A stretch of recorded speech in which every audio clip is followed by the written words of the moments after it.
قصه ها و آداب اخلاق امام ابو حنیفه رحمت الله علیه که در اثر و تاریخش آمدگی است که حتی پایش رو طرف خانه استادش دراز نمیکرد، چون که استاد است در اونجا. و در یک روایتی صحت بدن نبودنش حالا نمیدونم تا چی اندازه، به هر حال میگویند که در یک حلقه شاگردانی در یک صرفه بدن درس میگفتن شاگردان رو، هر وقت یک اظهاری احترام میکردن هنگام درس. شاگردان حیران موندن، گفتن که چرا چنین میکند؟ گاه میبینید که یک اظهاری محبت یا اظهاری احترام. گفتن که استاد هنگام درس شما یک کارایی رو انجام دادید که دایم انجام نمیداد. چی بود؟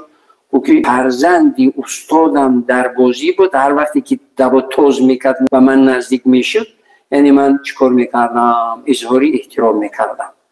ما فرزندانی چنین شخصیت‌های بزرگی اسلام و انسانیت و بشریت هستیم، استادای انسانیت و بشریت هستیم، فرزندان اینا هستیم. باید که نمونه باشیم، باید که حداقل اونا رو هم فکر نکنیم، خود رو فکر کنیم که چگونه کامیاب میشویم. دوراندیشی انسان رو به سعادت نیکبختی و بخشی میرساند. دوراندیشی، خیرخواهی.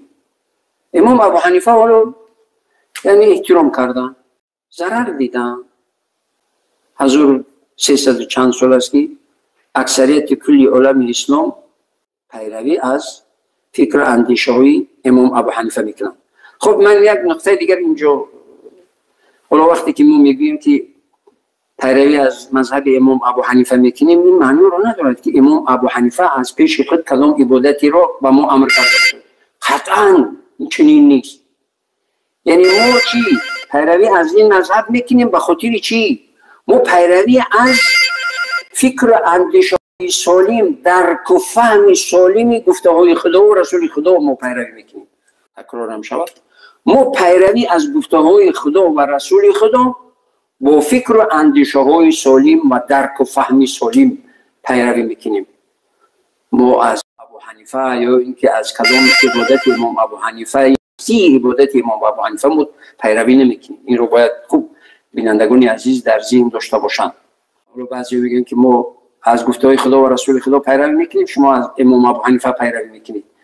همین هایی که تندرو از گروه های تندروی که هستن میگوین که ما از گفته های خدا و رسول خدا یعنی پیروی میکنیم. درک و فهمی کی؟ درک و فهمی 1000 سال بعدی رسول خدا، یا که درک و فهمی خیر القرونی قرنی ثم الذین یلونهم ثم الذین یلونهم. ما همون عصر زمانی که بهترین عصر زمانی که بر پیامبر گرامی اسلام صلی الله علیه و آله و سلم درک و فهمی که درک کردن، فهمیدن، شاگردای صحابه ها را دیدن، از صحابه ها پرسیدن، موضوع را خوب برایشان تحلیل و تشخیص و بررسی و آشکار و روشن کردن، درک و فهمی درست کردند و پیشنهاد کردند. ما گفته های خدا و رسول خدا با درک و فهمی درست، درک و فهمی تندگرایی و تندگرایی، دایره خوردی بدبینی و از اینو نی. بینندگانی عزیزی گرامی، من همچون رئیس شورای علما از همه جوانان خواهش میکنم که ببینید هر انسانی که به نام عالم و به نام داعی و به نام یعنی تبلیغگر و دعوتگری که در گفته‌هایش خشونت و در قلبش هیچ رحمی نیست، از اونو تقوا و پرهیزگاری کنید که دنیا و آخرت میدهند. دین مبین اسلام دین رحمت، دین شفقت، دین محبت، دین احترام، دین قدردانی، دین رحم حتی به حیوان، بلکه انسان بجو یا که مسلمان بجو، یعنی حتی رحم به حیوان.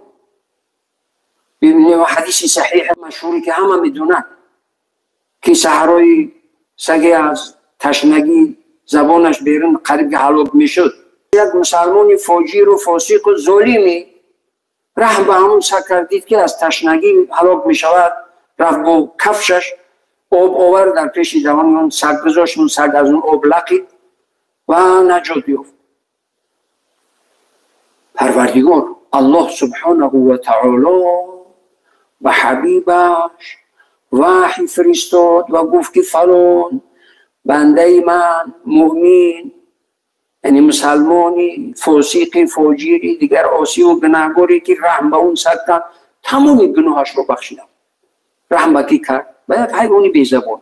وقتی که ما میگوییم که پیروی از مذهب، پیروی از گفته‌های خدا و رسول خدا با درک و فهمی صحیح و درست و درک و فهمی همون عصری، یعنی خیر القرون قرنی ثم الذین یلونهم ثم الذین یلونهم، که اونا بهتر و خوبتر و افضلتر فهمیدند و درک کردند و فکر پیشنهاد کردند. ما گفته‌های خدا و رسول خدا رو پیروی میکنیم با درک و فهمی درست، نه با درک و فهمی تنگ و تند و تیز و بدگویی و بدخواهی.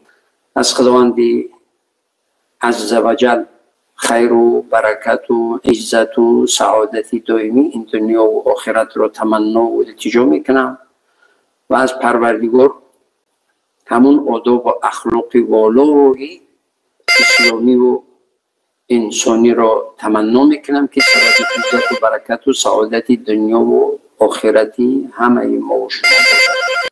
در حفظ حمایه و پناه پروردگار باشید. الله سبحانه و تعالی همیشه شما رو با نظر خیر و برکت، نظر رحمتش نظر کند، خیر دنیا و آخرت نصیبتان بگرداند. موفق و کامیاب و سربلند باشید.